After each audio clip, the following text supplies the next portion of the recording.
la paix entre l'Éthiopie et l'Érythrée tributaire du respect complet de l'accord d'Alger. Dans un communiqué publié le 20 juin, le président de la Commission de l'Union africaine, CEA, a salué les récents progrès en faveur de la paix entre l'Éthiopie et l'Érythrée.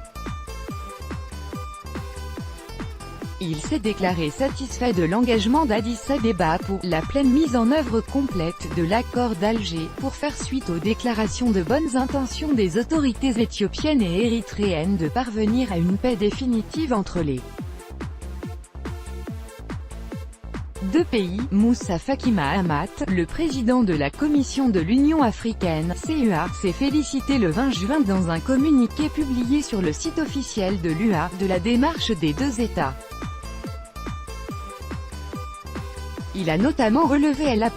l'engagement exprimé le 5 juin par Addis Abeba pour une pleine mise en œuvre de l'accord d'Alger, signé par les deux parties le 12 décembre 2000.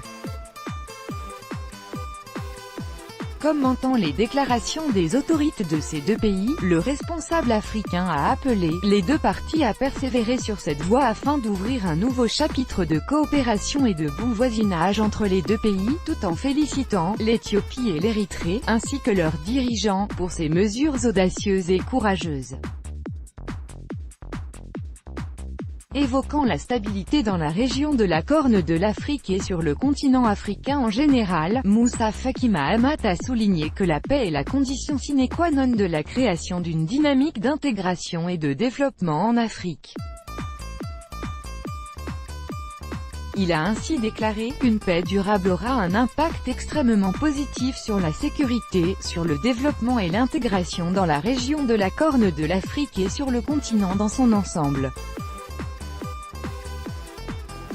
Le président de la CEA a affirmé que l'instauration d'une paix durable entre l'Éthiopie et l'Érythrée sera également une contribution significative à l'objectif de mettre fin à tous les conflits et guerres sur le continent d'ici 2020, comme s'y sont engagés les chefs d'État et de gouvernement africains en mai 2013.